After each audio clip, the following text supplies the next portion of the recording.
Jessie's point of view. Nakatingin ako sa sapatos ng bagong dating na lalaki sa aking kulungan.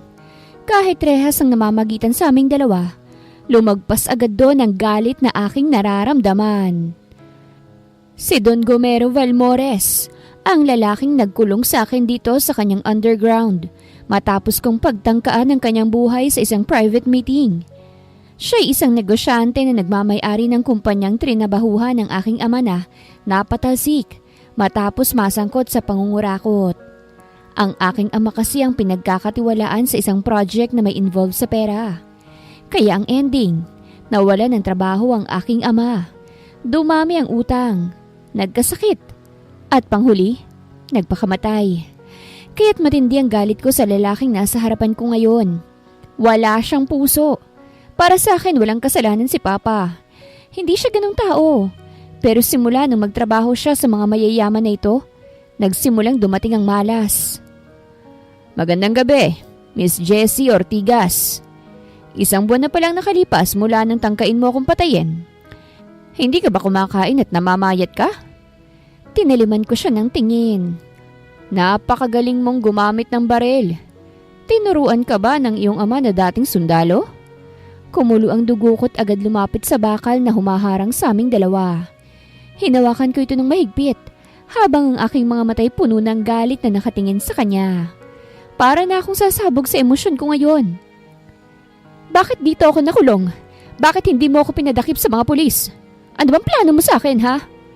Ngumiti siya sa akin. Iha, balak mo ba akong patayin dahil akala mo walang kasalanan ng iyong ama na isang kurakot? Ganyan naman kayo mga mayayaman Kapag may dumi, ipapasa nyo sa mga katulad ni Papa. Kurakot naman talaga ang iyong ama. Hindi niya naman yun itinanggi at tinanggap ang pagkakatalsik. Naging mabuti pa rin naman ako sa kanya dahil pinatalsik ko lamang siya sa trabaho at hindi ipinakulong. Hindi ko lang matanggap na napagdesisyonan niyang tapusin ang buhay niya. Napaka makasarili niya dahil iniwan niya ang anak niya sa mundong to ng mag-isa. Hindi ko nga alam na may anak pala siya na tanga at bobo. Ano bang kailangan mo, ha? Nandito ka lang ba para sabihin yan sa akin? Kung ganun, ilabas mo na ako rito at ikulong sa tamang proseso. Hindi rito. Hindi ko naman dinidibdib ang muntika mo ng pagpatay sa akin. Naiintindihan kita kasi kamamatay lang ng papa mo. At sa akin ang sisi. Sa katunayan nga bilib nga ako na may anak si Junard na isang matapang na dalaga. Lumapit siya sa akin. Gusto ko tuloy siyang sakalin at ituloy ang planong pumalpak. Gusto mong makalabas? Hindi kita isinuplong dahil alam ko na magagamit kita. Umigting ang pangako. Magaling kang humawak ng barel. Kung hindi ka pumalpak, malamang ay patay na ako. Alam ko na hindi mo yun gawain. Nadala ka lang sa emosyon. Nakikita ko sa iyong muka. Gaya ng sabi ko, hindi inakusahan ng iyong ama. Kahit totoong ninakawan niya ang kumpanya ko. Maraming ebidensyang makakapagpatunay. Kung gusto mo ng ebidensya, bibigyan kita ng kopya. Humigpit lalo ang hawak ko sa bakal. Alam ko naman yun Alam ko naman na nakagawa ng masama si Papa. Pero hindi ko matanggap na iniwan niya ako para lang doon. Dahil bukod sa nagkasakit siya, hindi niya nakaya. Tuluyan siyang nalunod sa konsensya at mas piniling tapusin na lang ang lahat. Kaya hindi ko maiwasan ng magalit sa boss niya. Anong kailangan mo? Sumilay ang ngiti sa kanyang labi. May 4 ako na anak. Sa 4 na yan may isang na mali ng landas. Pasaway. Pahiya sa pamilya ko at laging nakakatanggap ng death threat. Siya ang ika-3 kong anak na si Andrew Helton Valmores. Hindi nalalayo sa edad mo. Makakalabas ka rito kung papayag ang pakasalan siya at gawin ang lahat upang tumino. Protektahan siya laban sa mga gustong magtangka sa buhay niya. Hindi makapaniwala ko siyang tiningnan. Baliw ka ba? Hahayaan mong pumasok sa buhay niyo ang nagtangkang pumatay sa'yo? Maaari ko yung gawin ulit kapag ako'y nakalabas na rito. Umiling siya't umatras. Hindi. Alam ko na hindi mo yun magagawa. Kasi alam ko na nadala ka lang sa emosyon at may mali naman talaga ang iyong ama. Hindi mabuti ang pumatay ng tao, lalo na kung wala namang balidong rason.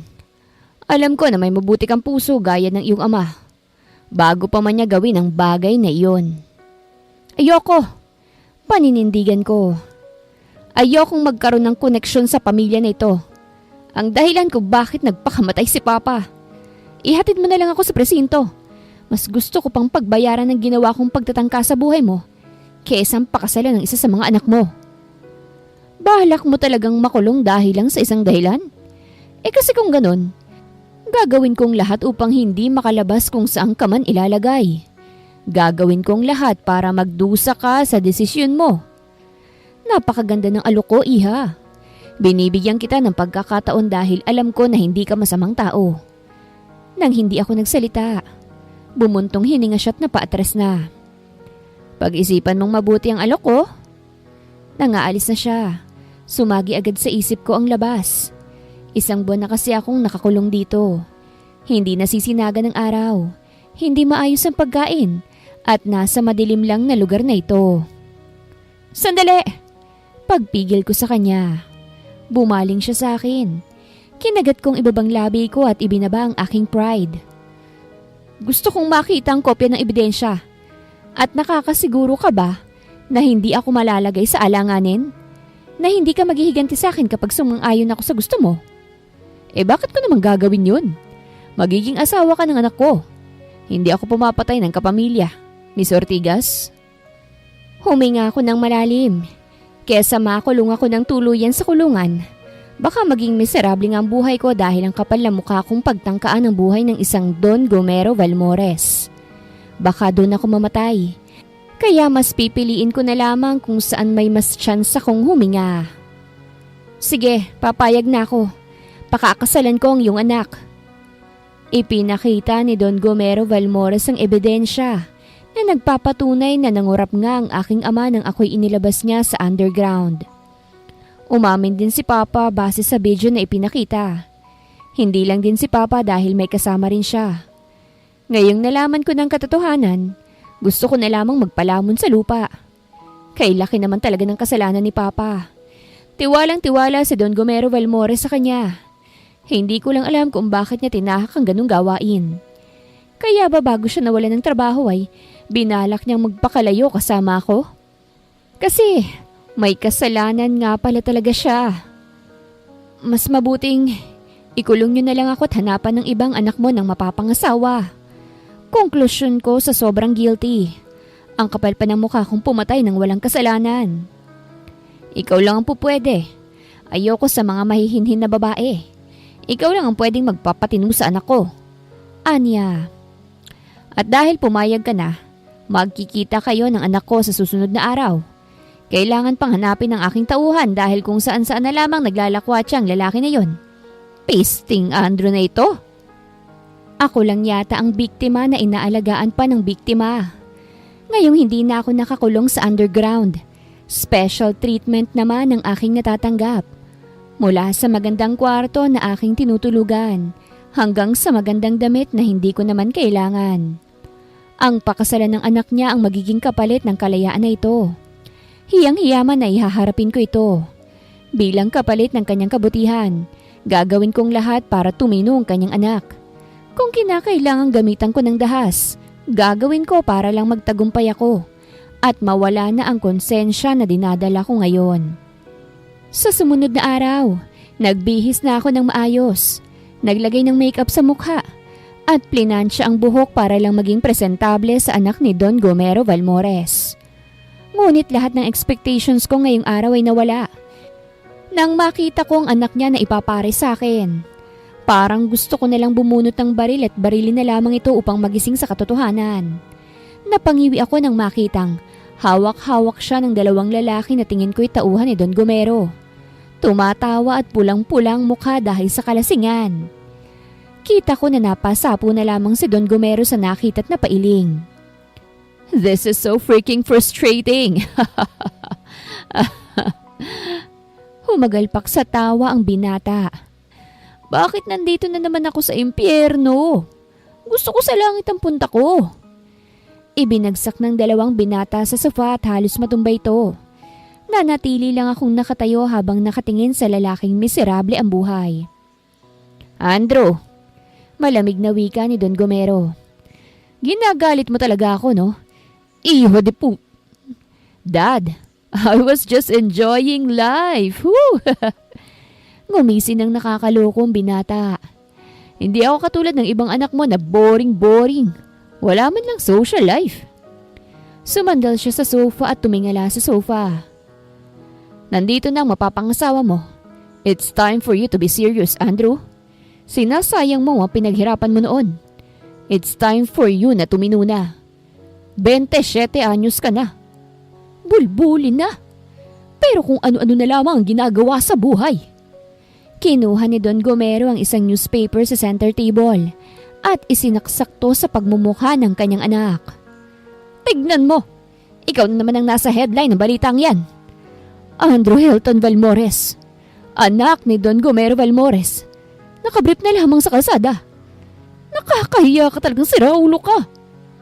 Humagalpak ng tawang kanyang anak at kinuha ang newspaper mula sa kanyang mukha.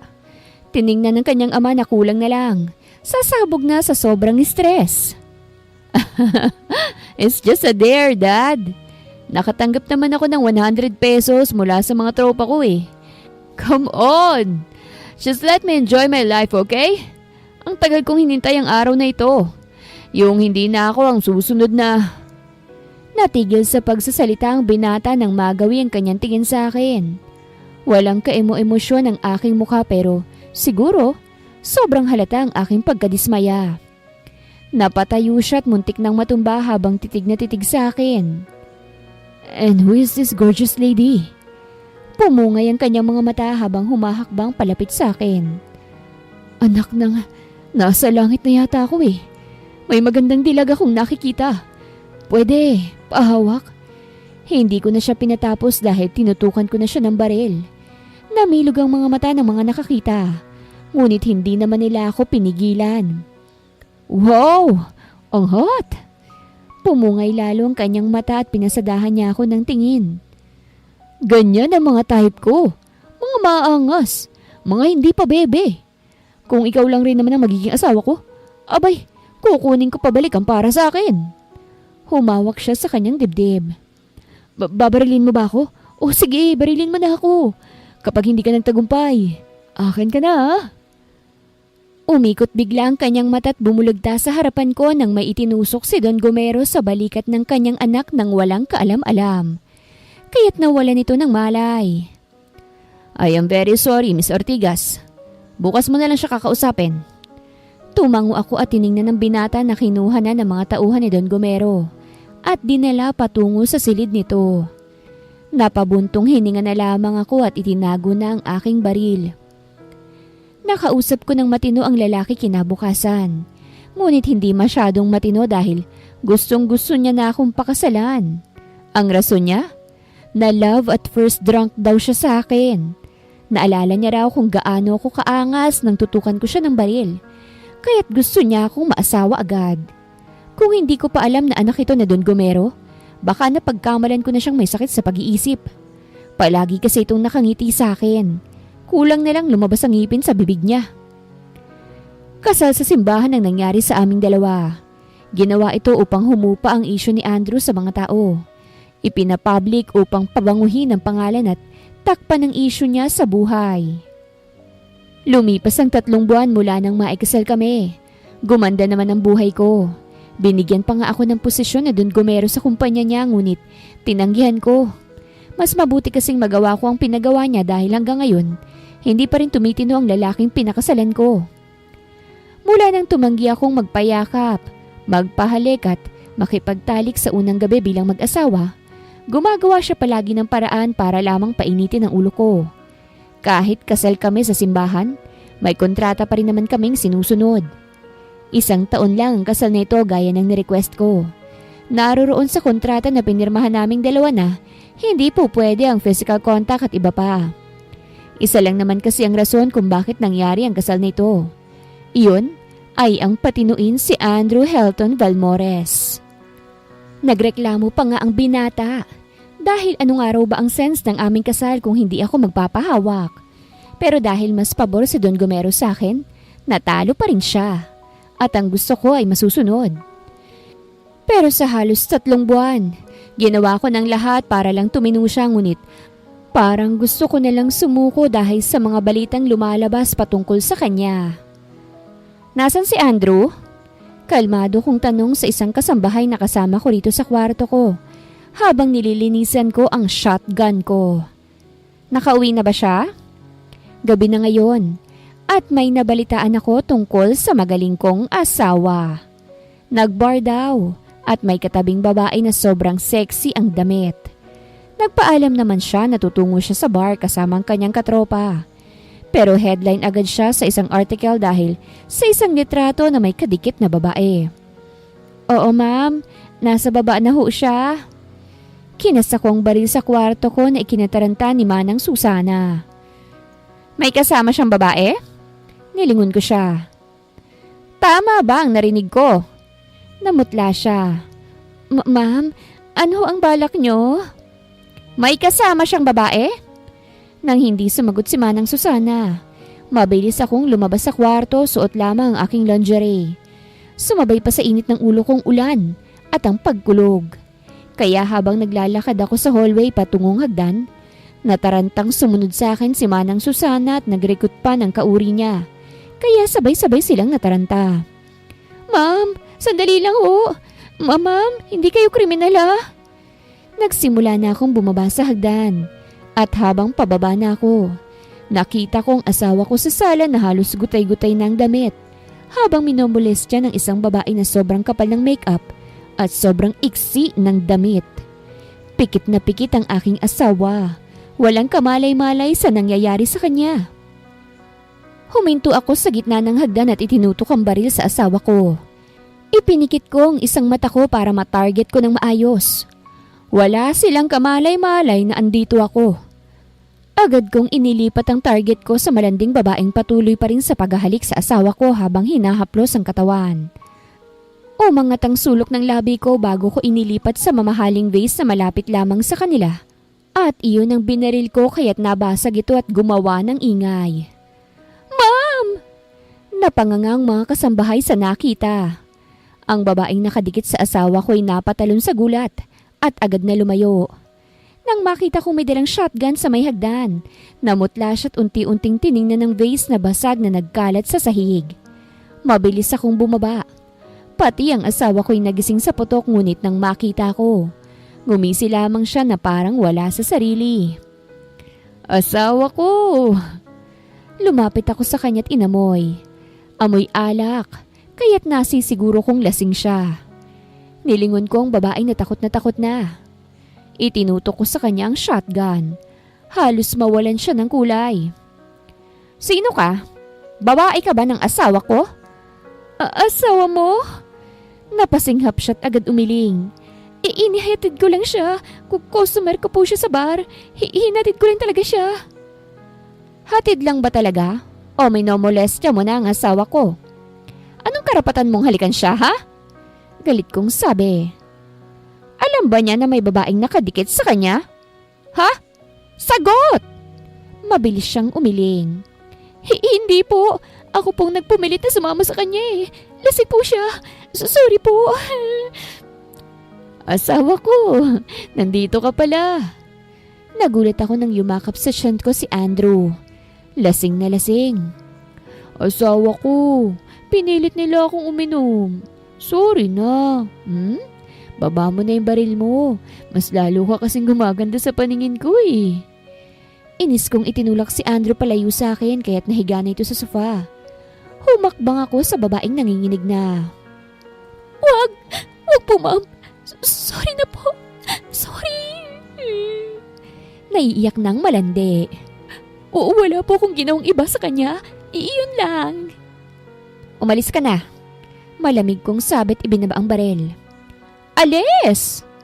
Natarantang tumayo ang babae at akmang tatakbo na sana siya palabas nang pigilan ko siya. Bakit? Nanginginig niyang tanong. Hubarin mo yung damit mo. Utos ko. Po? Umangat ang sulok ng labi ko. Para may remembrance naman ang asawa ko sa pinagsamahan niyo. Hubad! Bilisan mo! Sige po. Mabilis na hinubad ng babae ang kanyang sexing damit. Dahil sa takot at ang natira sa kanya ay pantit bra na lamang. Ibinigay niya sa akin ang kanyang damit at saka ko siya pinalayas. Ma'am, baka kung anong mangyari sa kanya. Nakabrat panty na lamang. Anima ng Susana na halatang nag-aalala sa babaeng. Muntik nang gawa ng masama ang tangang lalaking ito. Di pasundan mo. Inis kong sabi at tiningnan muli si Andrew na nakatulog na. Ngunit kita ko na nasirang ilan sa mga botones niya. At ang sinturon niya, muntik nang humiwalay sa pantalon niya.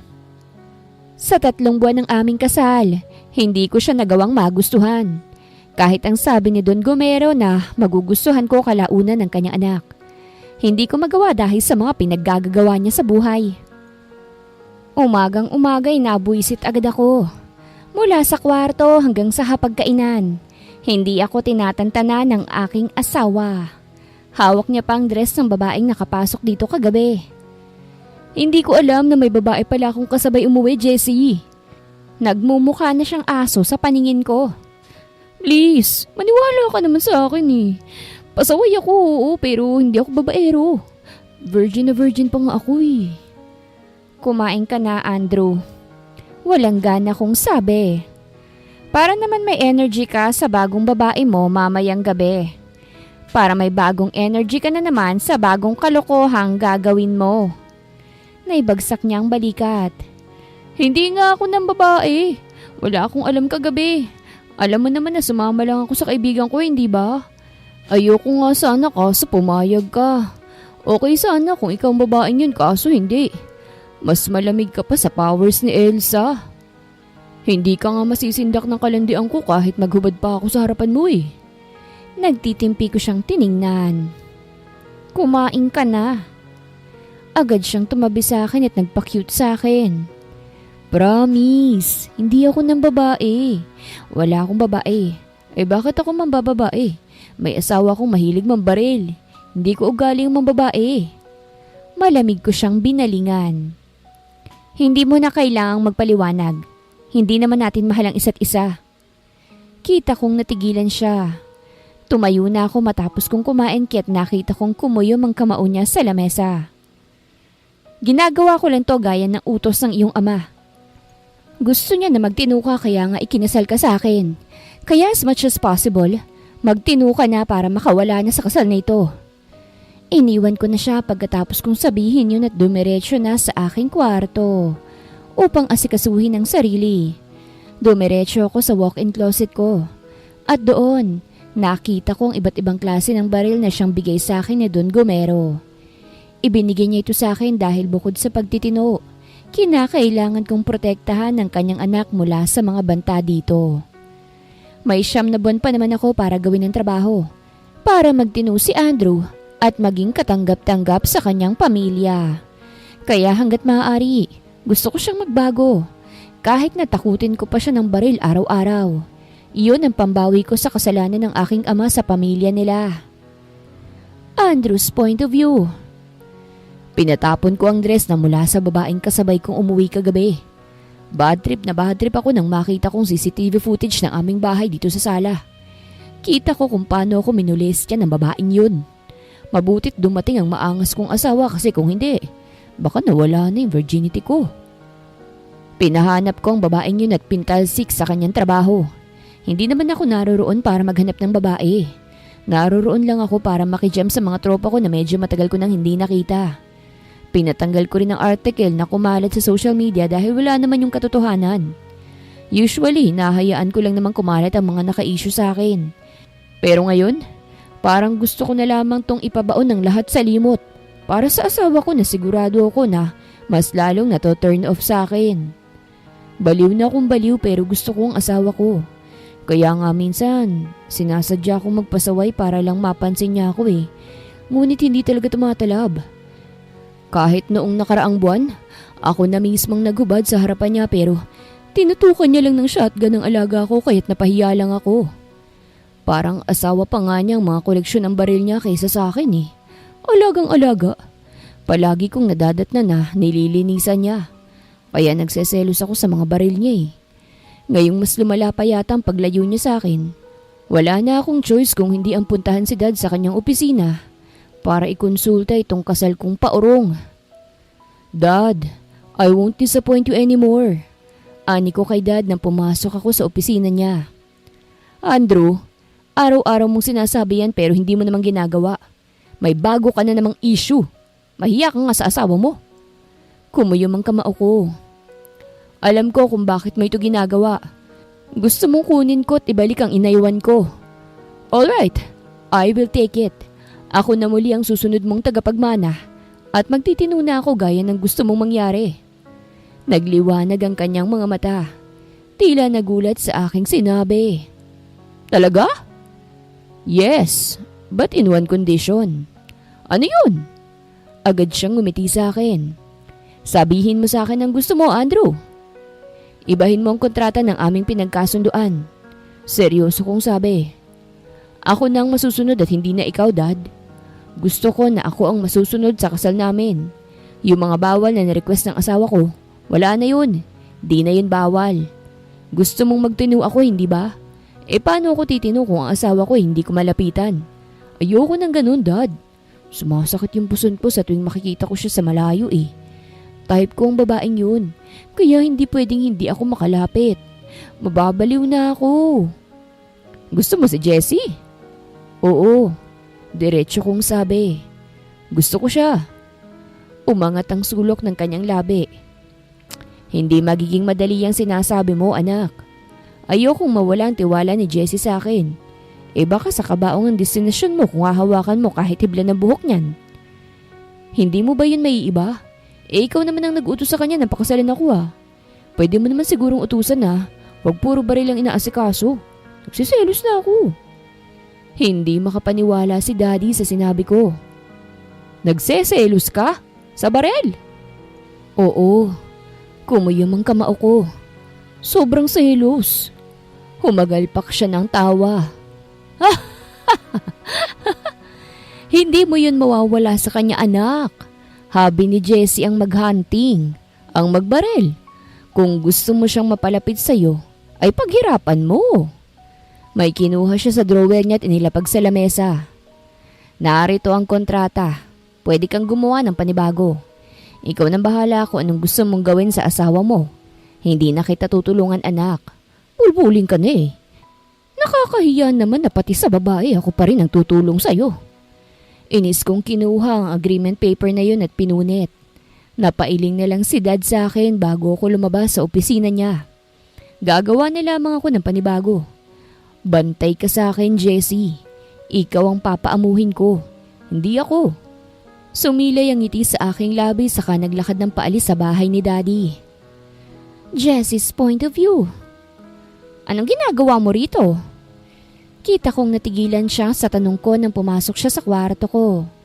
1 linggo nang nakalipas mula nang mangyari ang insidenteng yon at ngayon ko lang siya muling nakita. Nadatnan niya akong naglilinis ng baril kaya't kita ko na medyo napalunok siya.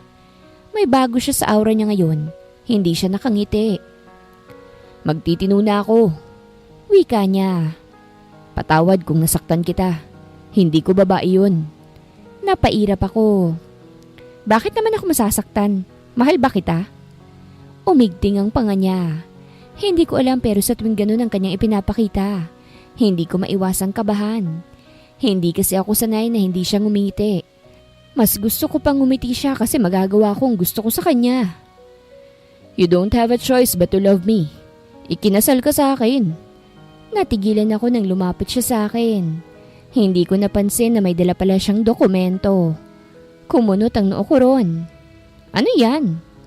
Kinausap ko si Dad noong nakaraang araw. Paninimula niya nang makalapit. Ang sabi niya, ako na raw ang bahala kung anong gagawin ko sa'yo.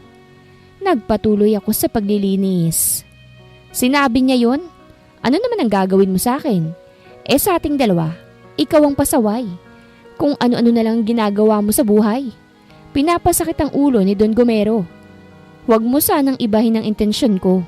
Gusto ko lang na magtino ka. Iyon ang gusto ng daddy mo. Gagawin ko ang gusto mo. Magtitino ako. Seryoso rin na sabi niya. Sa katunayan, magtatrabaho na muli ako sa kumpanya. Hindi ko natatakasan yun. Wala naman akong ibang hiling sa kasal na ito kung hindi ang pansinin ako. Napatingin ako sa kanya. Ha? Umupo siya sa tabi ko at kinuha ang baril ko. Itinabi niya ito at saka hinawakan ang kamay ko. Hindi na ako gagawa ng bagay na ikasasakit ng ulo ni Dad at ng asawa ko. Hindi na ako magiging headline sa mga dyaryo. Hindi ako gagawa ng bagay na ikakahiya ng pamilya ko. Hindi ko alam kung dapat ba akong maniwala sa kanya. Sa loob ng 3 buwan, hindi naman niya yan ginagawa. Maganda yan. Good news yan, ha? Basta, pansinin mo lang ako. Hayaan mo akong makalapit sa'yo. Hindi yung kapag gusto kong halikan ka, manunuto ka kagad ng baril. Anong ibig mo sabihin? Ibinigay niya sa akin ang hawak niyang dokumento. Tiningnan ko kung ano ito. Isa itong kontrata. Panibagong kasunduan sa pagitan naming dalawa. Napatingin ako sa kanya. Para saan to? May kasunduan na tayo, hindi ba? Wala na yun. Eto nang bago.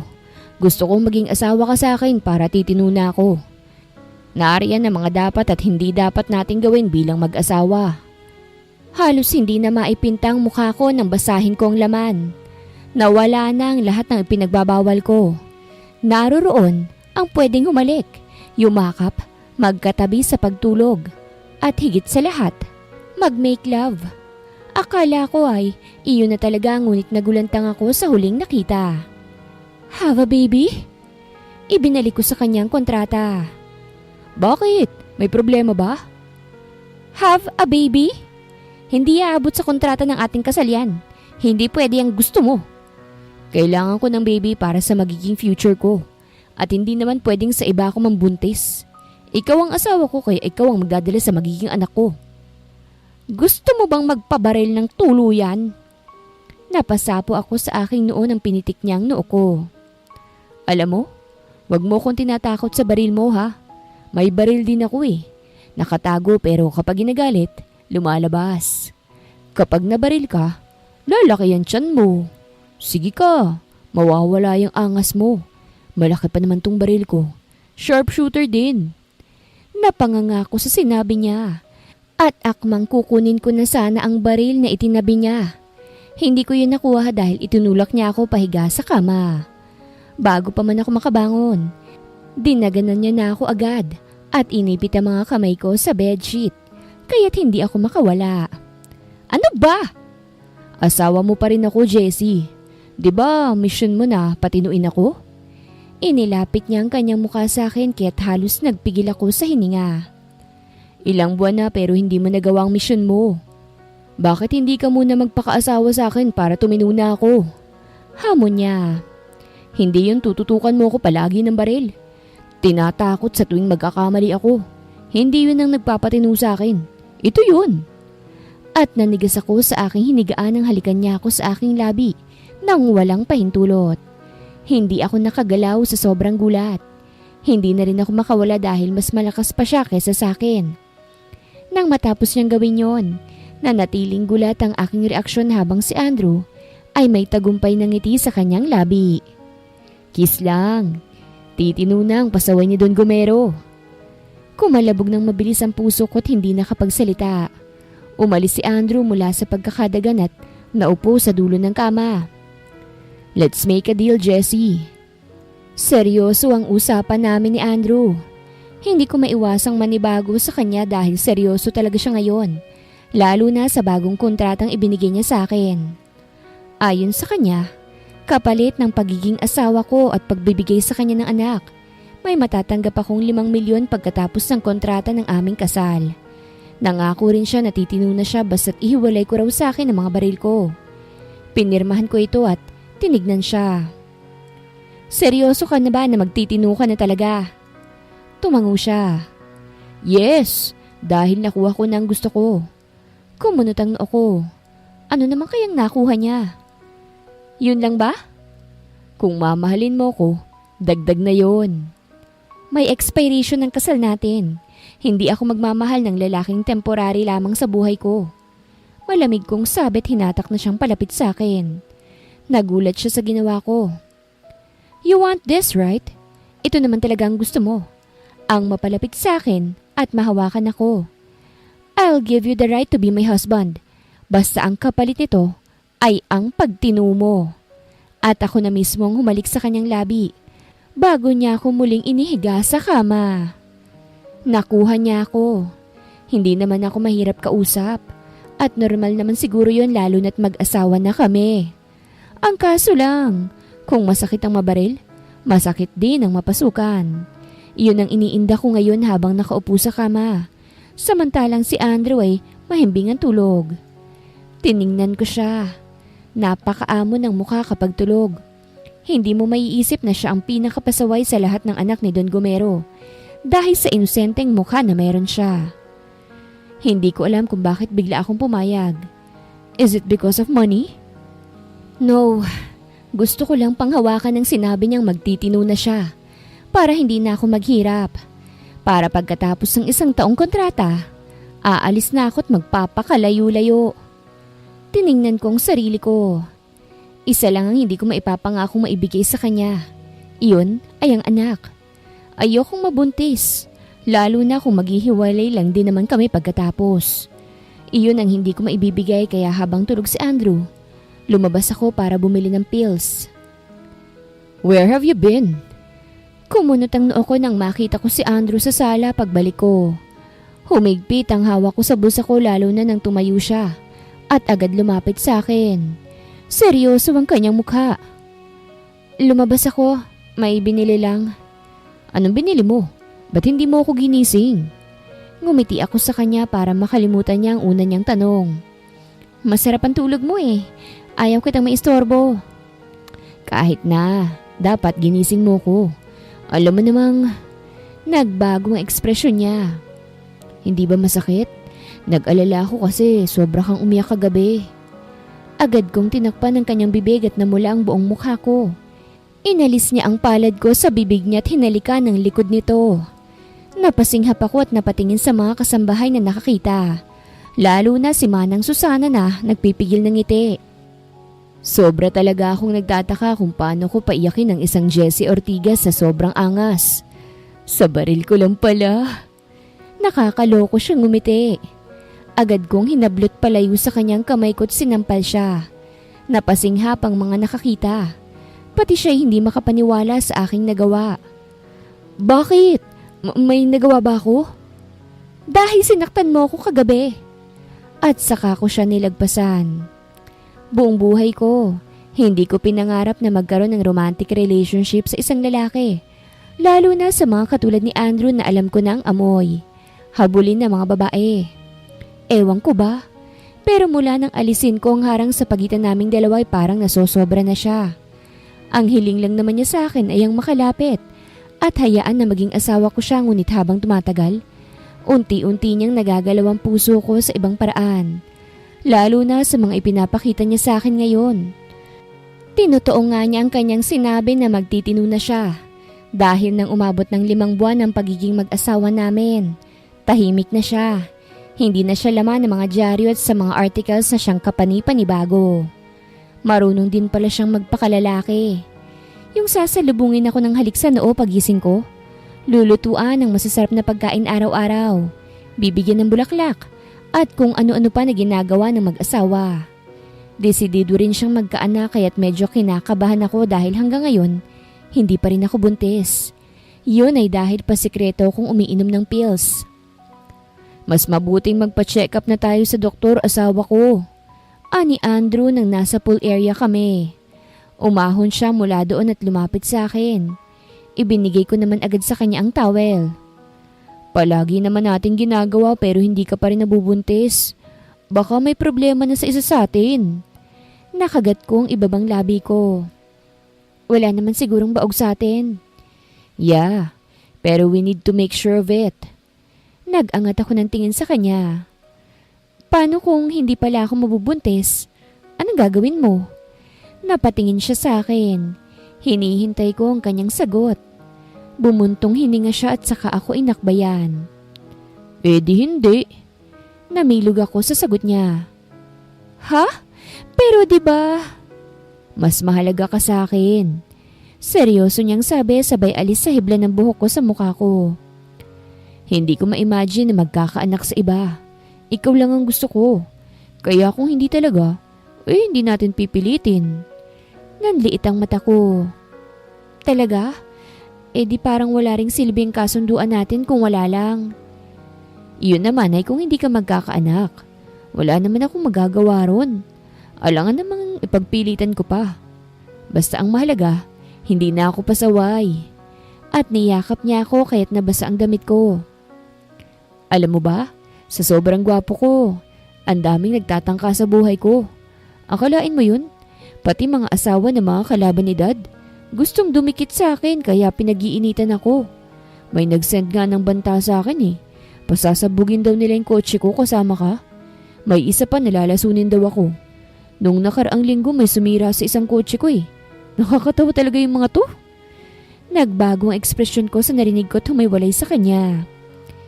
Hindi biro yung sinasabi mo, Andrew. Alam ko naman nung hindi pa kami kasal ay nakatanggap na siya ng mga pagbabanta. Ngunit hindi ganito kalala. Bigla akong nag-alala para sa kanya. Nag-aalala ka ba para sa akin? Lumapit siya sa akin at hinawakan ako sa mukha. Hindi naman magiging madali ang pagkitil ng buhay ko. Hanggang pagbabanta lang ang kaya nila, Jessie. Ang daming nakabantay sa akin, oh. Plus, may asawa pa akong maangas. Hindi ako basta-basta mamamatay. Gusto kong umirap. Yung tatay nga niya ay munti ko nang mapatay. Sinwerte lang ako na nakapasok ako sa private resort nila na hindi pinaghihinalaan. Nagpanggap kasi akong nagtatrabaho doon kahit may sniper nang nakatago sa katawan ko. Huwag kang mag-alala, hindi yun mangyayari. Hinalikan niya ang noo ko. Kailangan muna nating magkaanak bago mangyari yun. Bumabagabag pa rin sa isipan ko tungkol sa mga death threats na natatanggap ni Andrew. Wala na kasi siyang mga issue ngayon mula nang magtinu siya pero katakataka na may ganun na naman at malala na. Nang lumabas ako, nagulat na lang ako nang may makitang malaking sulat sa labas ng gate na RIP Andrew. Kinilabutan ako sa nakita at naalerto na talaga sa kaligtasan ng asawa ko. Kaya nang hindi ako nakatiis, habang si Andrew nasa kumpanya, nagtungo ako sa bahay ni Don Gomero para sana kausapin siya ngunit hanggang sa labas ng pinto ng kanyang opisina lang ako nang marinig ko ang seryosong usapan sa loob. Seryoso ka ba, Dad, na kay Andrew mo ipagkakatiwala ang kumpanyang matagal mo nang pinaghirapan? Boses yun ng panganay na anak na si Arnold. Anak ni Don Gomero sa labas. Nakadalawa pa kasi si Don Gomero sa iba't ibang babae bago nagpakasal sa ina ni Andrew na wala na sa mundong ito. Akala ko sa akin na since tinalikuran na niya. Hindi niya kaya yun, Dad. Kita mo ba na palagi siyang kasama sa mga issue? Wala na siyang ibang ginawa kung hindi sirain ang reputasyon natin. Ako, I worked hard. Nag-aral ako ng mabuti tungkol sa kung papaanong patakbuhin ng kumpanya. Kaya bakit mo binabalik ang tiwala sa pasaway mong anak? Stop talking, Arnold. Noon pa man. Alam mo na kung sinong susunod sa yapak ko. Tinitinu ko na ngayon si Andrew. And guess what? Tumino ng kapatid mo't sumeryoso na sa buhay. Hindi mo ba nakita kung gaano siyang kagaling sa business? Parang gusto ko nalang bumaba sa pwesto sa sobrang galing niya ngayon. Dad, I am your eldest son. Hindi man ako galing sa tiyan ng asawa mo pero ako pa rin ang panganay mo. Ako dapat ang susunod na tagapagmana. Hindi naman kita pababayaan, Arnold. Kahit huling taon mo na sa high school ikaw pinakilala sa akin ng iyong ina. Hindi naman kita bubutasan ng oportunidad. You will also have I want the company, Dad. Yun lang ang gusto ko at wala nang iba. Napaigtad ako nang bumukas ang pinto ng opisina at nakita ko ang galit na mukha ni Arnold. Natigilan lang siya na makita ko at umigting ang kanyang panga. Ikaw, you're Andrew's wife, right? Hindi ako umimik. This is all your fault. Paninisi niya sa akin na ikinagulat ko. Ha? You freaking changed my brother. Buwisit na buhay to. At nilagpasan niya ako. Nanatiling nakakunot ang aking noo habang tinitingnan ng papalayo na si Arnold. Bumuntong hininga ako at saka pumasok sa opisina ni Don Gomero. Nadatnan ko siyang sobrang stressed at problemado ngunit nang makita ko, agad nagliwanag ang kanyang mukha. Jessie! Don Gomero, what are you doing here? Alam ba ng asawa mo? Umiling ako. Hindi ho, busy si Andrew eh. Yeah, ngumiti siya sa akin. It's because of you. Tumino na ang aking anak. He's great in business, Jessie. Matagal niya itong pinag-aralan. Kung hindi ka dumating sa buhay niya, baka hanggang ngayon ay tinatakasan niya pa rin ang para sa kanya. Ano bang ginawa mo sa anak ko nang magawa ko naman yun kay Arnold na sobrang tigas ng ulo? Nagtutukan kami ng baril. Ibang baril nga lang. Natigilan siya sa sinabi ko at maya-maya lang ay humagalpak siya ng tawa. Hindi ka pa rin talaga nagbabago, iha. Kaya't ikaw ang gusto ko para kay Andrew eh. Napatino mo siya sa loob lamang ng 5 buwan. Alam mo, natatakpan na ang mga dating issue niya dahil sa mga ginagawa niya ngayon. Hindi ko maiwasan na matuwa sa kanyang improvement. At dahil yun sa'yo. Nang mapansin niyang tumahimik ako ay tumikim siya. Ano nga palang ginagawa mo rito? Nakakatanggap ng mga death threats ang asawa ko. Seryosong sambit ko. Tinatawanan lamang ng anak mo yun pero hindi ko maiwasang mag-alala. Wala bang aksyon dito? At narinig ko na sa kanya ibibigay ang kumpanya, hindi sa panganay. Hindi ko maiwasang mag-alala dahil baka panibagong gulo na naman to sa buhay niya. Nagtagal ang titig niya sa akin. Mahal mong anak ko? Hindi iyon tanong. Sinabi niya yun sa akin na para bang alam niya ang nararamdaman ko. Ha? Bumuntong hininga siya. Maupo ka na muna. Sumunod naman ako. Umupo ako sa sofa at saka siya tiningnan. Napaayos si Don Gomero sa pag-upo sa kanyang swivel chair. Si Andrew ang unang anak na nakilala ko. Paninimula niya. Nang magpakasal kami ng asawa ko, si Andrew ang itinuring kong panganay. Kaya bata pa siya, sinanay ko na siya. Pinamulat ng maaga sa magiging kapalaran niya pagdating ng panahon. Pinafocus ko siya sa pag-aaral. Nang mag-high school ang anak ko, biglang may nagpakilala na dalagang babae. At sinabi na may anak daw ako sa kanya. Alam mo ba kung gaano akong katakot nun? Kasi baka iwanan ako ng asawa ko. Hindi naman kasi ako nagtaksil sa kanya. Sadyang nagbunga lang palang kalandian ko noon. 17 anyos sina Arnold at Christoph nang maipakilala sa akin. Ilang buwan lamang ang agwat nila samantalang si Andrew, mas bata ng 4 na taon. Nakikinig lang ako.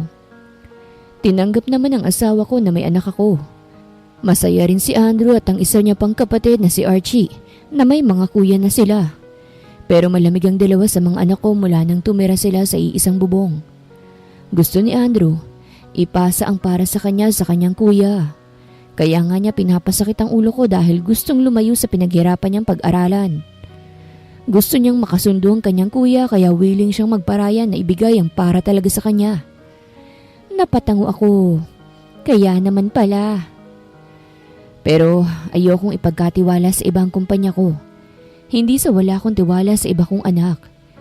Pero kasi si Andrew ang naghirap mag-aral. Nag-aral pa nga sa ibang bansa para mas maging malawak ang kanyang matututunan kung papaanong mag-handle ng negosyo. Tapos mapupunta lang sa anak kong noong high school lang ipinakilala sa akin. Hindi rin gaanong katalino sa negosyo. Hindi ba't napaka-unfair naman nun, iha? Oho, nasagot ko na lamang. Ngunit ang death threats. Huwag kang mag-alala sa asawa mo. Anak ko si Andrew, hindi ko siya pababayaan. All you need to do is to stay by his side hanggang sa mag-expire ang kontrata sa pagitan yung dalawa. Nasa kanya lang ang focus mo bilang asawa niya. Pagkatapos niyan, you are now free to go. Or depende sa anak ko kung palalayain ka niya. Ha? Kapag may nagbanta sa anak ko, gamitin mo na ang kaalaman mo. Muntik mo na nga akong matamaan Death threat pa kaya ng asawa mo? May tiwala ako sa iyo, Jessie. At may tiwala rin ako sa mga tauhan ko, lalo naman kay Andrew. Hindi niya hayaang mapahamak ang sarili niya. Magkano ang ibinayad ni Dad sa'yo para pakasalan mo ang kapatid ko? Kumunot ang noo ko sa kanya. Bakit? Leave my brother. I will give you 20 million pesos. Malaki na yon para mabuhay ka ng payapa sa mundong to. Napakrus ako sa aking braso. And what makes you think na tatanggapin ko ang pera mo? Kasi hindi mo naman talaga gusto si Andrew, di ba? May kasalanan ka sa daddy ko kaya mo pinakasalan si Andrew. I know, Miss Jessie. May alam ako na maaaring maghahatid sa'yo sa kulungan. Kumuyom ang kamao ko. What do you want? As I said, umalis ka na sa buhay ng kapatid ko. Kumunot ang noo ko sa kanya. Hindi ko maiwasang magduda. Ikaw bang nagpapadala ng death threat sa asawa ko? Nagulantang siya sa sinabi ko. What? Bumuntong hininga ko. Bye. Nang lalagpasan ko na sana siya, nagulat ako ng agresibo niyang hawakan ng aking balikat at puwersahang pinaharap sa kanya. Huwag mo akong talikuran. Anong karapatan mong pagdudahan ako? You think I can kill my own brother? Walang buhay ko siyang tiningnan at inalis ang kanyang kamay sa aking balikat. Sabay pagpag nito na parang may dumamping dumi sa aking balikat. Nakita kong nainsulto siya dahil doon. Napakayabang mo naman, babae ka lang. Balak siguro niya akong hatakin palapit sa kanya ngunit hindi natuloy dahil naunahan siya ng isang tao. What are you doing, Kuya Arnold? Agad akong hinila ni Andrew palayo sa kapatid niya at inilagay ako sa likuran. Kita't ramdam ko ang tensyon sa pagitan nilang dalawa. Wala naman. I just find your wife beautiful, Andrew. Hindi ko akalaing titino ka ng dahil lang sa kanya. Iyon lang ang kanyang sinabi bago umalis sa bahay. Hindi naman umimik si Andrew nang nasa kotse na niya kami. Pasulyap-sulyap ako sa kanya. Nagbabaka sakaling magbago ang mood niya ngunit hindi. Para talaga siyang bad trip.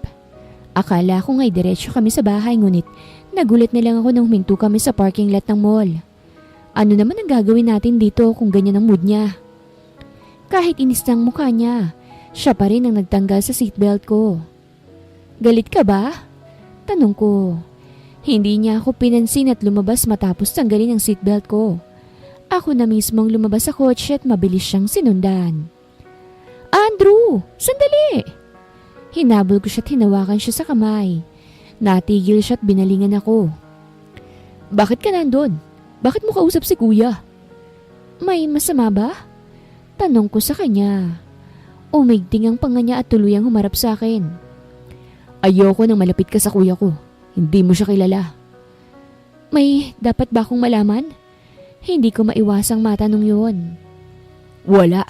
Wala kang dapat na malaman. Sa akin ka lang dapat nagfo-focus. Hindi sa ibang tao. Dahil akong asawa mo, okay? Napatingin ako sa kanya. I like you so much, Jessie. No. I am in love with you. Hindi ko magagawang lahat ng to kung hindi mo ako binaliw ng kagandahan at kaangasan mo. Kasalanan mo kung bakit ako nagkagusto sa'yo. Kahit tinutukan mo ako lagi ng baril noon, wala akong pakialam. Ayoko nang may ibang nakakakuha ng atensyon mo. Kaya nga nasa bahay ka lang lagi kasi mangyayari yun eh. Dahil ganun ka kaganda't kaapil. Hindi ko mapigilang mapangiti sa sinabi niya kaya't napasimangot siya. Bakit ka ba nakangiti dyan? Kunot noon niyang tanong. Hindi mo naman ako gusto parang umiti ka ng ganyan. Tumalikod na siya at pagkatapos ay iniwan ako. Pero hindi ko yun hinayaan. Tumakbo ko sa kanya at niyakap siya mula sa likod. Napatingin tuloy ang ibang tao sa amin. Lalo na't medyo kilala pa naman si Andrew ng mga tao. Huwag kang ngang magselos. Ngumiti ako ng malaki habang nakayakap pa rin sa likod niya. Sa'yo lang naman ako. Hindi ako magpapaagaw sa iba. At higit sa lahat, gusto naman kita kahit nakakairita ka minsan. Napaharap muli siya sa akin. Talaga? Tumango ako at saka hinawakan ng kanyang kamay. Tara na, mukhang hindi ka naman busy eh. Date tayo. Ngumuso siya at pinipigilan ng sariling ngumiti. Talaga ba? Oo nga. Ako nang naghila sa kanya patungo sa mall. Tara na. Hindi naman siguro masamang maging masaya. Kahit parang yelo itong puso ko, gumagawa pa rin talaga ng paraan si Andrew para tunawin to. At mukhang nagtagumpay na nga siya. Dahil nang matunaw na ito, Alam ko sa sarili ko na hindi ko na pwedeng i-deny na hindi lang pagkagustong nararamdaman ko sa asawa ko. Sa loob ng 6 na buwan, nagpakaasawa na ako sa kanya. Dahil may trabaho siyang inaasikaso, ako ang umaasikaso sa kanya bago siya aalis. Paghahandaan ko siya ng agahan, ng isusuot at iba pa. Hindi ko akalain na dumating sa punto na ito na magugustuhan ko ang pagiging asawa ko. Ito rin naman ang pangarap ni Papa para sa akin nung buhay pa siya. Na mapunta ako sa mabuting lalaki at magkaroon ng sariling pamilya. Kaya habang tumatagal, parang nawala na sa isip ko na may expiration ng lahat ng to. At natalo ng tuluyan sa puso ko na handang gawin ng lahat. Mapasaya lamang si Andrew, gaya ng ginagawa niya sa akin. Kaya hindi na ako umiinom ng pills upang mabigyan ko siya ng anak, gaya ng gusto niyang mangyari. Andrew's point of view. Simula nang makasal ako, hindi na naging mahirap sa akin ang buhay. Siguro, ang dahilan ay may asawa ko na maganda at maintindihin. Nung una iniiwasan kong responsibilidad na para sa akin naman talaga. Dahil ayoko nang magalit muli sa akin si Kuya Arnold. Na sa kanya lang ang tinatamasan niyang kumpanya. At mabuhay na lang ako ng payapa at masaya. Ngunit nang dumating si Jessie sa buhay ko, nagbago ang lahat. Nakakahiya naman kung hanggang kagwapuhan lang ang meron ako. Kaya parang gusto kong akuin ang nararapat naman talaga na para sa akin. Kaya nang magsimula ako ng galawin yun, nagalit si Kuya sa akin. Kaya hindi na ako nagtataka kung siyang nagpapadala ng death threats upang takutin ako. Hindi naman ako tanga. May mga pinagkakatiwalaan akong mga tauhan upang alamin kung sinong nasa likod ng mga pagbabanta. Sinadya ko rin talaga na palayuin ang aking mga bodyguards dahil gusto ko siya mismong lumapit sa akin upang gawin ang pagbabanta niya. Upang makita ko na talaga ang totoong kulay niya. Malaki ang ngiti sa aking labi habang inaamoy kong bulaklak na bagong bili ko. Nandito ako ngayon sa parking lot. Sa labas lamang ng kumpanya ni Papa. Ibibigay ko ito sa asawa ko. Buti nga't medyo tumunaw na ang kaangasan nun eh. Kaya tumatanggap na ng mga bulaklak at iba pang malalambing kong gawain. Andrew! Nag-iba ka na! Di ka na sumasama sa amin sa inuman. Ganyan na ba talaga kapag ikinasal na? Ngumingiti na lang mag-isa? Napawi ang ngiti ko nang makita ko si Rocky, ang isa sa mga kaibigan ko. Kita kong malisyosong ngiti niya. Ikaw parang dati lang ikaw nag-aaya sa amin. Ngunit ngayon, wala ka ng paramdam. Tara, mag-inuman muna tayo. Miss ka na namin eh. Sorry Rocky, mas miss ko ang asawa ko eh. Ani ko, next time na lang, babawi ako. Sa ngayon, ang asawa ko munang uunahin ko. Laglag ang panga ni Rocky sa sinabi ko at wala nang nagawa nang sumakay ako sa kotse ko at bumiyahe na. Magkikita pa rin naman kami muli ni Rocky at ng ibang katropa ko pero hindi ko sasayangin ang pagkakataon na ito para maibigay ang regalo at bulaklak ko kay Jessie. Sobrang late pa naman akong umuwi palagi kaya minsan nadadatnat ko na lang siyang nakatulog sa sala kaya't babawi ako sa kanya. Ayoko siyang paghintayin lalo na ngayong sobrang gabi na. Pagdating ko, halos naka-off na ang mga ilaw kaya medyo madilim ang buong kabahayan. Mukhang tulog na ang mga tao. Sana si Jessie hindi pa tulog. Ngumiti ako at dumiretso sa ikalawang palapag kung nasaan ang kwarto namin. Pagpasok ko ron, narinig ko ang pag-agos ng shower sa banyo. Mukhang naliligo siya. Nakakagat ko ang ibabang labi ko upang pigilan ang sariling ngumiti. Inilagay ko sa kama ang bouquet at paper bag na naglalaman ng regalo. At saka hinubad ang aking damit upang magbihis. Nagtungo ako sa cabinet ko. May sarili naman akong kwarto pero mas gusto ko sa kwarto ni Jessie. Kaya narito na rin ang ilan sa mga damit ko. Kasama sa ibang damit ni Jessie. Mahina pa akong kumakanta habang naghahanap ng maisusuot. Nang may nakita ako sa mga tinuping damit, kinuha ko ito. Ngunit sa paghablot ko, isang box ang nahulog sa sahig. Kumunot ang noo ko at kinuha ito. Umawang ang labi ko sa nakita at bumilis ang tibok ng puso ko. Pills? Kaya ba hindi siya mabuntis-buntis? Nagpipills siya? Bumukas ang pinto ng banyo at iniluwa roon ang nakabihis na si Jessie. Ngumiti siya nang makita ko ngunit Nang bumaba ang tingin niya sa hawak ko, kita kong napawi ang ngiti niya at napalitan ng matinding gulat, takot at pagka-guilty. Andrew! Akala ko baog ako. Natawa ko at tinignan siya. Nagpipils ka pala? Andrew, hindi ko na... Gusto kong magkaanak. Palagi ko yung sinasabi sa'yo pero ayaw mo pala. Andrew kasi... Dapat sinabi mo agad-agad na ayaw mong magkaanak.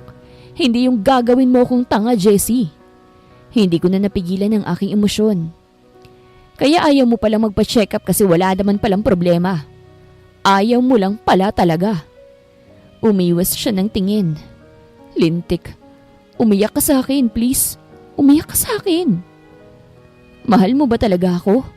Tanong ko sa kanya. O talagang sinasabayan mo lang ako dahil iyon ang utos ng daddy sa'yo? Alam mo naman yun, Andrew eh. Hindi ko na kailangang sabihin pa sa'yo kasi... Lumabas ka na muna, Jessie. Napasinghap siya sa sinabi ko. Gusto ko munang mapag-isa. Kwarto ko ito. But this is my house. Lumakas na ang boses ko kaya't nakita ko na parang natakot siya. Pero hindi umiyak. Shit, bakit ba ayaw niya akong iyakan? Kaya umalis ka na muna. Tumango siya at hindi man lang nagmakaawa. Lumabas siya sa kwarto at iniwan akong durog na durog. Tiningnan ko ang isang box ng pills at itinapon to sa basurahan. Masakit yun sa akin kasi ginawa niya akong tanga. Nagtungo pa kami sa simbahan para humiling na magkaanak pero niloko niya lang ako. Pwede naman pala eh. Nag-pills lang. Kung sinabi niya nung una na ayaw niya, maiintindihan ko naman yun. Hindi yung kailangan ko pang malaman sa ganitong paraan. Napaupo ako sa kama at napatingin sa regalong ibibigay ko sana sa kanya. Sigurado ako na hindi niya ito tatanggapin dahil nasigawan ko siya. Napahawak na lamang ako sa aking ulo at sinampal ang sarili. Kailangan ko munang pakalmahin ang sarili ko bago ko siya puntahan at manghingi ng sorry. Kaya nang kumalma na ako, napagdesisyonan ko na puntahan siya. Akmang lalabas na sana ako sa kwarto niya nang may napansin ako sa may bintana niya. Nakabukas na ito nang hindi ko man lang namalayan. At ilang sandali lang, may nakatutok ng baril sa akin. Gotcha, Andrew! Ani Arnold na may gloves pang suot. Hindi ko akalaing makakapasok din ako sa mansyon mo na walang kade-delikado ha. Mga tangang mga bantay mo. Duwag! Isang suntok lang tumba agad. Wala ka bang tauhan para patayin ako, Arnold? Lumamig ang boses ko. Napaka-risky naman ang iyong ginagawa. Kung mamamatay ako ngayon, ikaw lang din naman ang masisisi kasi mag-isa ka lang. Hindi ka mamamatay kung sasabihin mo kay daddy na sa akin ibigay ang kumpanya. Anya habang nakatutok pa rin ang kanyang pistol gun sa akin. Pinaubaya mo na yun dati, hindi ba? Nag-iba na ngayon. Gusto ko na rin ang kumpanya. Lintik ka! Ano pa bang gusto mo? Nasa iyo ng lahat ng pabor ni daddy. Hindi pa ba sapat sa iyo yun? Kahit akin ang kumpanya. Wala na akong pakialam sa iba. Bakit ko naman ipapasa sa iyo yun? Baka isang pagkakamali mo lang, mapupunta sa walang pinaghirapan ni daddy. Ayokong mangyari yun, Arnold. May posisyon ka pa rin naman sa kumpanya. Hindi nga iyon ang gusto ko. Gusto ko akin lang. Ibigay mo na lang sa akin para hindi sumabog ang ulo mo. Ibaba mong baril mo, Mr. Arnold. Baka isang bala ka lang. Namilog ang mata ko nang makita ko si Jessie. Nakatutok na ang shotgun sa ulo ni Arnold. Natawa si Arnold.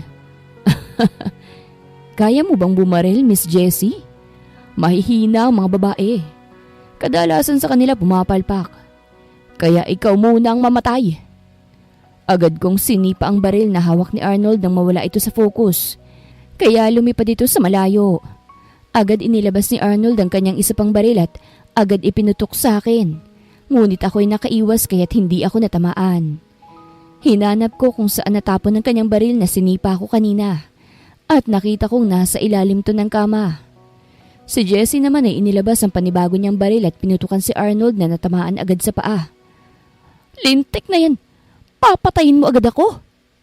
Agad kong kinuhang baril sa ilalim ng kama at itinutok kay Arnold na ngayon ay namimilipit na sa sakit. Jessie! Lumabas ka na! Ani ko sa kanya. Tumawag ka ng pulis. Ha! Natawa si Arnold. Balak mo talaga akong patayin? Kapatid mo akong siraulo ka. Kailan mo ba ako itinuring na kapatid ha? Walang kapatid ang magbabanta sa akin. Tiningnan ko si Jessie. Para siyang namumutla.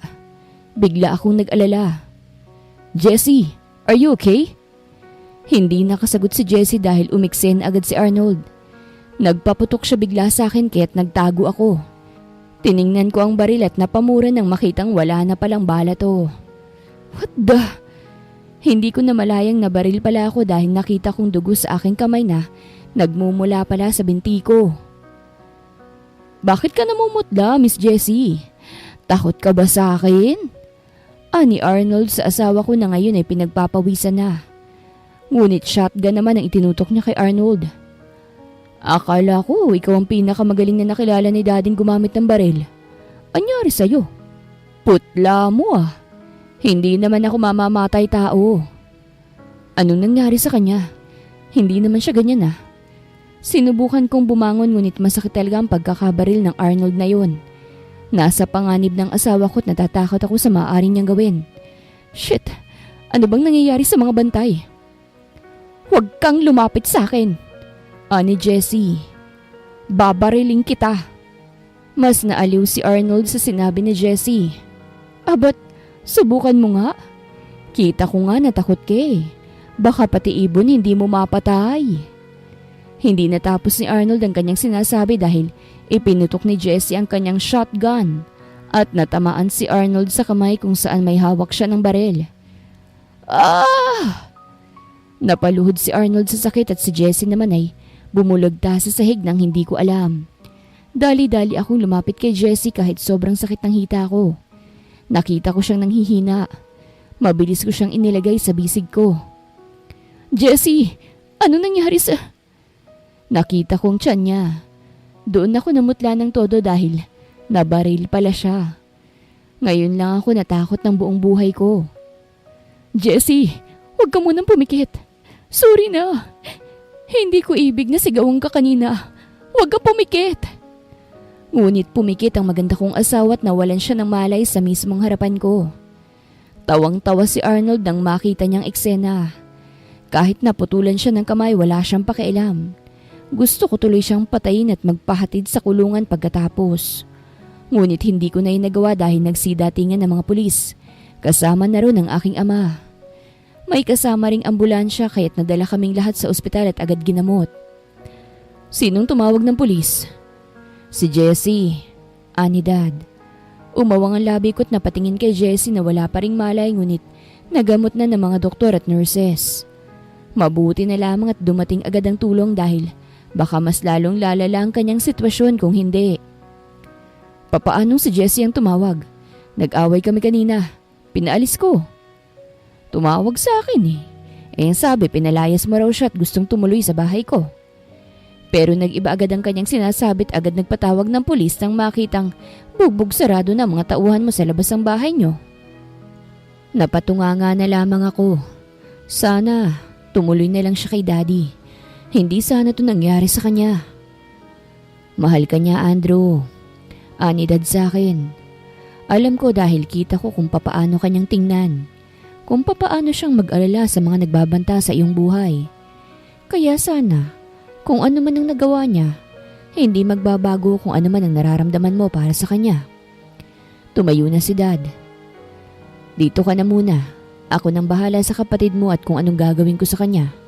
Mag-focus ka na muna sa paggaling mo at sa asawa mo. Lalabas na sana siya sa kwarto nang magsalita ako. Ikaw munang bahala sa kumpanya, Dad. Aalagaan ko na muna ang asawa ko. Okay, anak.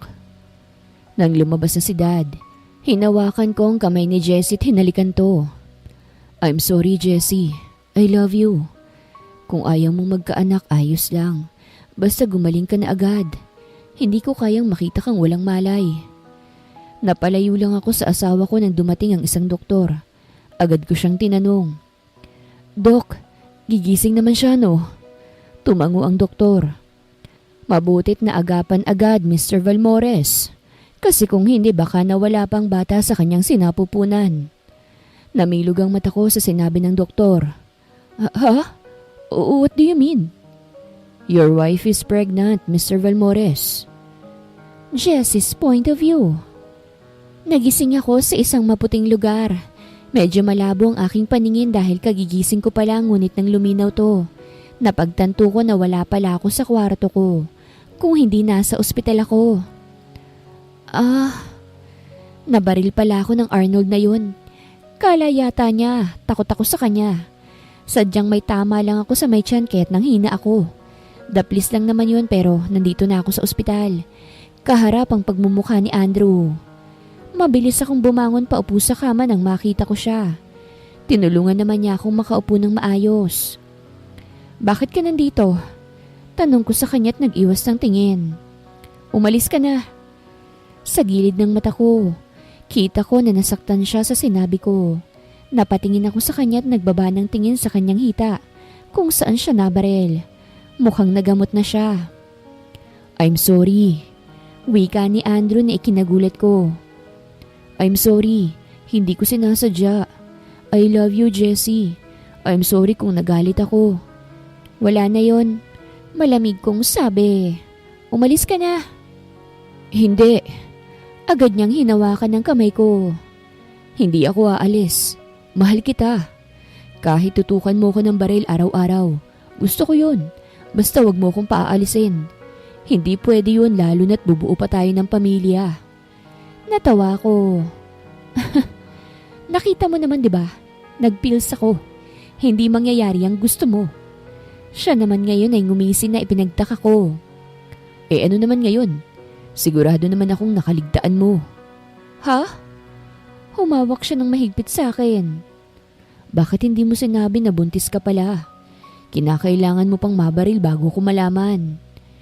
Tiningnan ko siya. Sobrang lambot ng tingin niya sa akin. Hindi katulad nung gabing nakita niya ang pills ko na nakalimutan kong itago. Sasabihin ko sana kaso nakita mo na ang pills. Malamang hindi ka naman makikinig sa akin. Bumundong hininga ako. Umalis ka na, kaya ko namang buhayin mag-isa to. Mas lalong hindi ako papayag, Jessie. Hindi naman yan holy baby na bigla na lang nangyari dyan sa tiyan mo. Kasama ako sa gumawa niyan kaya't hindi pwede. Ilang buwan na lang at mag-e-expire ng kontrata. Gaya ng ating napag-usapan, kukunin mo ang magiging anak ko. Hindi ko gagawin yun. Seryosong sabi niya. Babaliwalain na natin ang kontrata. Kalimutan mo ng lahat. I love you, Jessie, at wala akong balak ilayo ang magiging anak natin sa'yo. Ang kapal ko naman. Hindi naman ako maglalabas para kunin ko. At saka yung kontrata sa kasal, susunugin ko yun para sa simbahan ang susundin natin. Hindi na tayo maghihiwalay dahil mahal kita. Agad napawi ang kung anong bigat na nararamdaman ko sa sinabi niya. Talagang mahal mo ko? Mahal na mahal. Seryoso niyang sabi. Hindi ko kayang mawala ang asawa ko, Jessie. Hindi ko kayang mawala ka. Pasensya na ngunit hindi na kita pakakawalan pa. Unti-unting sumilay ang ngiti sa aking labi bago ko inabot ang kanyang pisngi. Alam kong noon mo pa ito gustong marinig pero gaya mo, mahal din kita, Andrew. And I'm sorry kasi niloko kita tungkol sa pagbubuntis ko. Bala ko rin naman talagang magpabuntis sa'yo kaya hindi na ako uminom. Malas lang kasi nakita mo yun. Nakalimutan ko kasing itapon. Magbabayad si Arnold sa kanyang ginawa. Buntis ka pala. Nabaril ka niya. Anya sabay yakap sa akin. Ngayong may buhay na dyan sa tiyan mo, hayaan mo naman na akong poprotekta sa inyo. Napag-alaman ko na ang lahat ng death threats mula pa nang hindi pa kasal si Andrew ay nagmula pala sa sarili niyang kapatid na si Arnold. Kahit anak to ni Don Gomero, hindi niya ito pinalagpas at kinulong talaga. Nagmakaawa pa nga ang ina ni Arnold ngunit hindi ito pinakinggan ni Don dahil baka may mapahamak pa muling parte ng kanyang pamilya. Isang linggo rin ang naging stay ko sa ospital bago nakalabas. Nagpa-welcome party pa nga sa amin ng mga kasambahay pag uwi namin. Nalaman kasi nila na buntis ako, kaya't pinagdiriwang din nila. Natapos na rin ang matagal na issue ni Andrew at kasabay noon ay ang bagong blessing na dumating sa buhay namin. Hindi muna bumalik si Andrew sa trabaho niya upang mag-focus sa akin. Bukod doon, nag-process din kami ng mga papeles para sa paglipat namin ng tirahan. At iyon ay sa ibang bansa upang mas tahimik at mas maginhawa ang aming buhay. Ang dali lang, no? 5 buwan ng tiyan ko at aalis na tayo next week dito sa Pilipinas. Ani ko kay Andrew habang nasa kwarto kami. Nagyayakapan. Pwede bang bumisita ako sa puntod ni Papa bago tayo tuluyang tumira sa ibang bansa? Umayos ng upo si Andrew sabay tingin sa akin. Oo naman. Gusto kong magpaalam sa Papa ko kasi matagal bago tayo makakabalik dito. Makakabalik naman tayo rito, Jessie. I'm sorry kung kinakailangan nating umalis. Gusto ko lang na walang gulo sa buhay natin. I know. Gusto ko rin naman para sa anak natin. Tumango siya. Magpapaalam tayo sa Papa mo, Jessie. Huwag ka mag-alala. Sinunod nga ni Andrew ang hiling ko na magpaalam kay Papa sa sementeryo. Sa araw ng pag-alis namin, nagtungo kami ron at ipinakilala ko si Andrew kay Papa.